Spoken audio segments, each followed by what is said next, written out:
Hello everyone, Namaskar. Very much welcome to this video.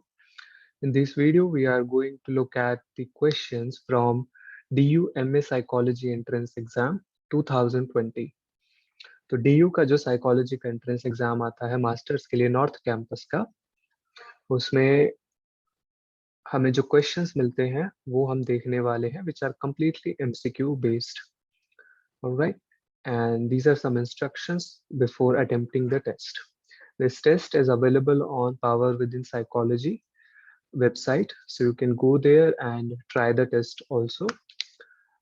If you are unable to find the link for the video, then it is given in the description of the video. तो आप description में जाके भी वहां से direct test पर जा सकते हैं.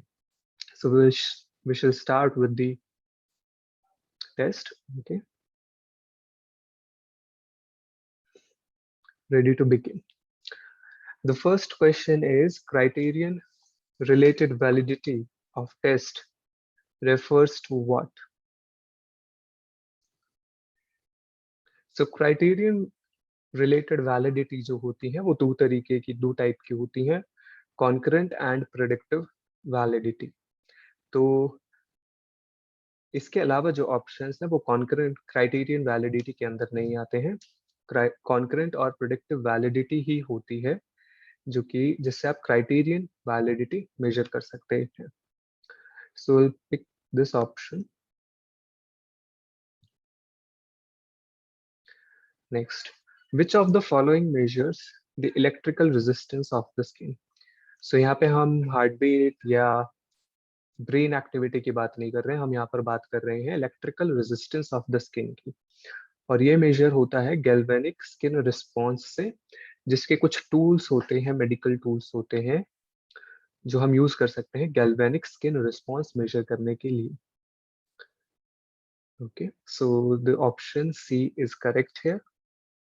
Next, hence Seyle termed the process of body's response to stressor as. तो हेंस साइले ने जो मॉडल दिया था अपना स्ट्रेस के लिए कि how our body reacts to stress, तो वो कौन सा था? तो उसमें हमने जनरल एडेप्टेशन सिंड्रोम उनका मॉडल है, जिसमें उन्होंने बात करी है अलार्मिंग स्टेट की, रेजिस्टेंस स्टेट की, राइट, एडेप्टेशन स्टेट की. The uncomfortable state that arises because of discrepancy between an attitude and behavior or between two attitudes. तो जब एक डिस्क्रिपेंसी आ जाए, एक डिफरेंस आ जाए दो थॉट्स के बीच में या थॉट और बिहेवियर के बीच में, तो उससे जो अनकंफर्टेबल स्टेट, उससे जो फ्रस्ट्रेशन डेवलप होता है, कॉग्निटिव टेंशन डेवलप होती है, उस स्टेट को हम कहते हैं cognitive dissonance. Next question, which of the following measure is most affected by the presence of extreme scores in the distribution? So it's a very easy question, but कई बार बच्चों को इस चीज में डाउट आता है कि इसका आंसर या तो रेंज होना चाहिए या कुछ और होना चाहिए. तो यहाँ पर जो एक्सट्रीम स्कोर्स की बात हो रही है वो है आपके आउटलायर्स. तो या आपके आउटलायर्स जो हैं इतने एरिया में, आपके एनपीसी के इतने एरिया में, चाहे वो डिस्ट्रीब्यूटेड हो, चाहे बहुत सारे स्कोर्स बीच में से उठकर आउटलायर्स बन जाएं, तो उससे रेंज पे फर्क नहीं पड़ेगा, क्योंकि रेंज मिनिमम और मैक्सिमम वैल्यू वही रहेगी. बस इतनी बात हो गई कि मिडल के स्कोर्स को छूट के एक्सट्रीम स्कोर्स ज्यादा बन गए, तो उससे रेंज पे फर्क नहीं पड़ेगा, क्योंकि मिनिमम मैक्सिमम वैल्यू वही रहेगी. इसका सबसे ज्यादा फर्क पड़ेगा मीन पे, क्योंकि जब आपके बीच के स्कोर्स उठ के आउटलायर्स बन जाएंगे, एक्सट्रीम स्कोर्स बन जाएंगे, तो उससे जो मीन जो कि यहाँ पर आ रहा था एनपीसी के बीच में, अब वो डिस्ट्रीब्यूट होके या तो इधर आ जाएगा या इधर हो जाएगा, depending on the skewness of the distribution, कि वो लेफ्ट स्क्यूड है या राइट स्क्यूड है. So mean is the right answer here. Next question which is a matching question. तो जब हम सोशल लर्निंग थ्योरी की बात करेंगे तो वो बैंड्यूरा होंगे. रिपीटेड एक्सपोजर इफेक्ट जो है वो ज़िजोंग का दिया हुआ है, जो कि मेयर एक्सपोजर इफेक्ट से थोड़ा सा रिलेटेड है. सोशल फैसिलिटेशन ट्रिपलेट ने दिया हुआ है that our performance increases when there is an audience who is watching our performance, जिसमें उनका फेमस साइकिलिंग वाला साइकिलिस्ट के साथ जो एक्सपेरिमेंट है वो भी है। And fourth is theory of causal attribution, जो कि कैली का हो जाएगा। तो based on this the correct answer will be this, A का 1, बी का 4th, सी का 2nd and so on. Alright, a person low in self-esteem and low in interpersonal trust is likely to exhibit what kind of attachment styles? तो हमारे पास attachment styles हैं सारे, और उसमें से कुछ dysfunctional attachment styles भी होते हैं जो कि healthy relationships build नहीं करते हैं। तो ऐसा इंसान जो कि सेल्फ एस्टीम में लो हो और जिसका ट्रस्ट ना हो लोगों पर, इजीली ट्रस्ट ना कर पाता हो, वो अवॉइड करेगा लोगों को और इनसिक्योर रहेगा, यानी फियरफुल रहेगा थोड़ा सा। Okay, next question. People with dash personality have a tendency to be distressed, experience negative emotions, and also feel insecure and anxious. तो ये थोड़ा कंफ्यूजिंग हो सकता है क्योंकि type A type D personality कई बार हमें सेम लग सकती है। इसमें डिस्टिंक्ट करने के लिए टाइप ए पर्सनालिटी जो होती है वो टाइम अर्जेंसी देखते हैं, हाईली अचीवमेंट ओरिएंटेड होते हैं और थोड़ा सा स्ट्रेस्ड रहते हैं हमेशा, because they feel that time is running out, time खत्म हो रहा है तो सब जल्दी जल्दी करो, due to which they can have cardiac health problems. That is type A personality. On the other hand, type D personalities are insecure and they experience more negative affect. They experience sadness. They feel insecure. So, due to their insecurity, distress, and frequent experience of negative states, low states, they are more prone to depression. So, type D will be correct answer here. Rosenbaum's proposal that attractiveness is not increased by similar attitudes but simply decreased by dissimilar attitudes, ये repulsion hypothesis है जो कि simply ये कहती है कि similarity की वजह से लाइकनेस नहीं बढ़ती, but one thing we can be sure of is this कि डिसिमिलैरिटी की वजह से लाइकनेस कम हो जाती है। They are type of specialized neurons that fire during action of self or others. तो जब कोई एक्शन हो रहा होता है, चाहे हम वो कर रहे हो चाहे कोई और कर रहा हो, तो क्वेश्चन में ये नहीं पूछा गया है कि वो एक्शन किस न्यूरॉन्स की वजह से हो रहा है, पूछा ये जा रहा है कि जब कुछ घट रहा हो, सम एक्शन इज हैपनिंग, तो हमारे अंदर कौन से न्यूरॉन्स एक्टिव होते हैं, that is mirror neurons which help us to mirror the behaviour और इमिटेट द बिहेवियर। जैसे बच्चों में होता है, एक बच्चा रोएगा तो सारे रोने लगेंगे। Position analysis questionnaire and physical abilities requirement surveys are used in which field? ये सारे जॉब सिलेक्शन में यूज होते हैं, ठीक है। Sorry, not job selection, it is job analysis में, because they are not related to the person, they are related to the job per se, कि job की पोजीशन की क्या क्वालिटीज है, तो वो पोजीशन एनालिसिस क्वेश्चनर देखता है। और फिजिकल एबिलिटीज कि उस जॉब में, उस पोजीशन में कौन सी आपको फिजिकल एबिलिटीज चाहिए। Alright, next question. So this question is asking कि 20 से 34 की जो रेंज होती है उसमें जो मेंटल रिटार्डेशन का लेवल होता है वो कौन सा होता है। सो स्टैंडर्ड्स के हिसाब से this is where mental retardation. 9th, Rotter's की थ्योरी पे है। What is defined by Rotter as the potentiality of any behavior occurring in a situation in relation to any single reinforcement or set of reinforcements?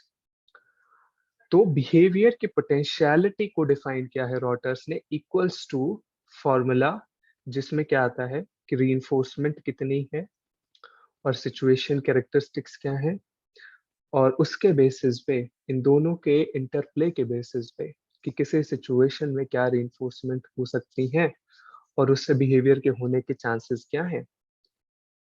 तो इस फॉर्मूले को क्या नाम किया गया था, इसे दिया गया था बिहेवियर पोटेंशियल। बिहेवियर पोटेंशियल इस बारे में है कि बिहेवियर के होने की पॉसिबिलिटी कितनी है। बायो इटियोलॉजिकल थियरीज पे है। बायो इटियोलॉजिकल थियरीज सिंपली ये होती हैं जो ये मानती हैं, जो ये इस पे फोकस्ड होती हैं कि किसी डिसीज, किसी डिसऑर्डर का जो ओरिजिन है वो किसी बायोलॉजिकल रीजन की वजह से है।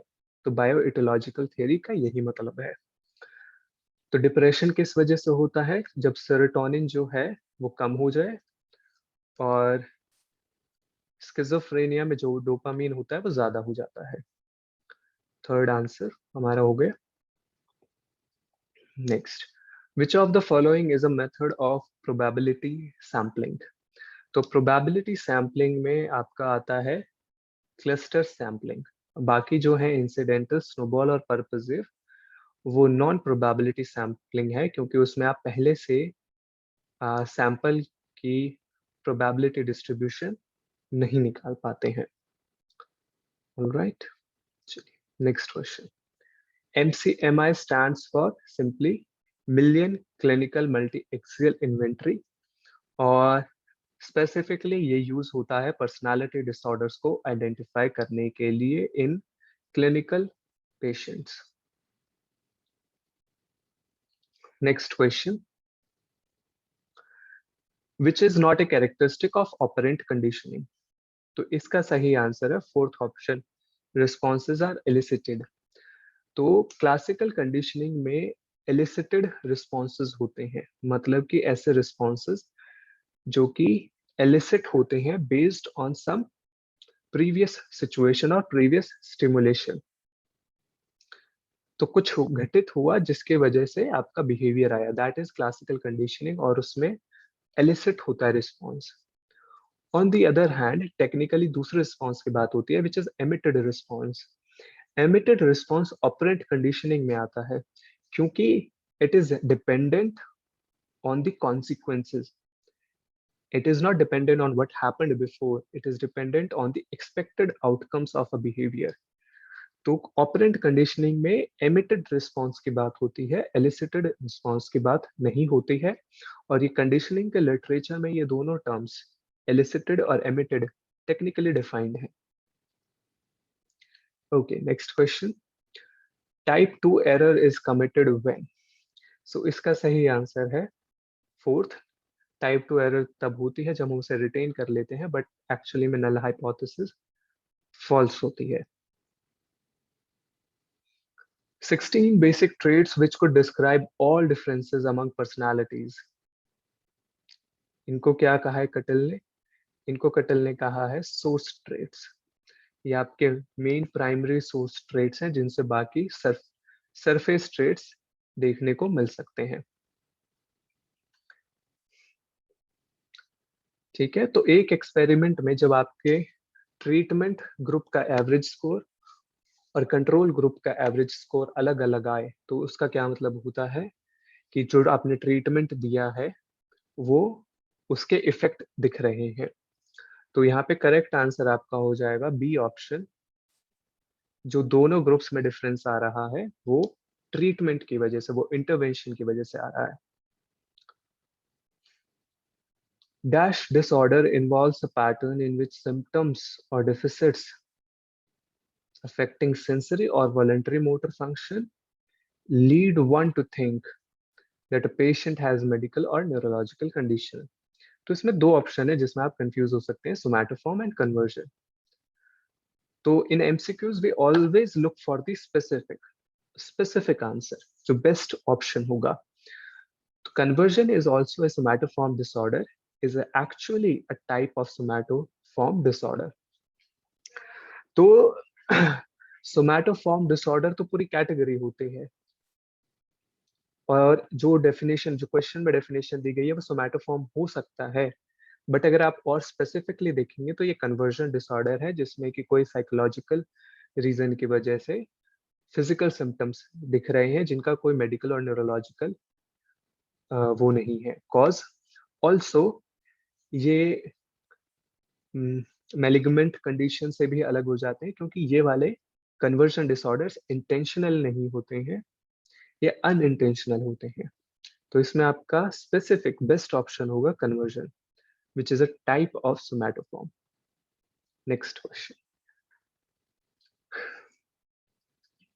dash validity is the extent to which a measuring instrument provides adequate coverage of the topic under study। तो कवरेज ऑफ द टॉपिक मतलब जो टॉपिक के पार्ट होते हैं। मान लो कि अगर मैंने इमोशनल इंटेलिजेंस पढ़ा है, तो उसके 4 कंपोनेंट हो गए इमोशनल इंटेलिजेंस के: awareness of one's emotions, perception of other emotions, self management, facilitating others in their own emotions. तो ये 4 कंपोनेंट्स इसका टॉपिक का कवरेज हो गया, और इन 4 टॉपिक्स पे फिर मैं आइटम्स बनाऊंगा कि 10 एक पे, 10 एक पे, 10 एक पे, तो वो कवरेज हो गया। तो this dash validity is the extent. तो ये आपकी है कंटेंट वैलिडिटी, जो ये इंश्योर कर रही है कि जो आपका कंस्ट्रक्ट है उसको आप पूरी तरीके से कवर कर रहे हैं, उसको पूरी तरीके से असेस कर रहे हैं यूजिंग द आइटम्स। अगर 4 एलिमेंट्स की जगह सिर्फ 3 एलिमेंट्स करे तो वो कंटेंट वैलिडिटी कम हो जाएगी उसकी वहां पे।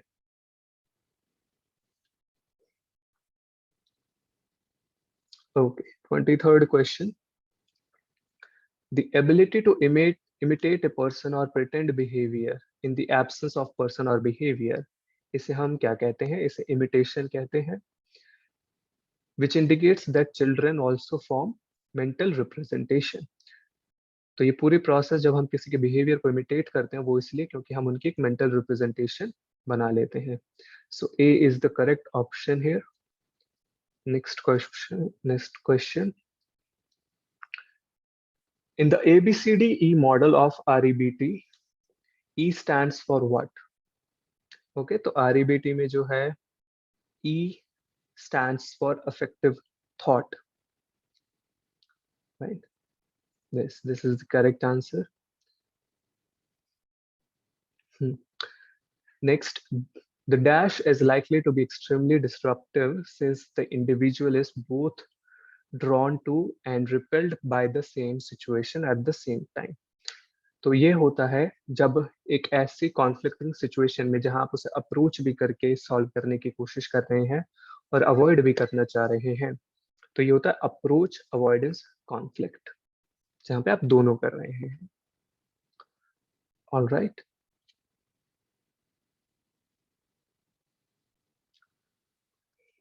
all right, so I hope that it has been useful and helpful for you to understand कि DU के MA Psychology for the North Campus कैसे क्वेश्चंस आते हैं, कैसे एमसीक्यूज आते हैं। ये 2020 का लेटेस्ट वाला पेपर था जिसके हमने क्वेश्चंस देखे।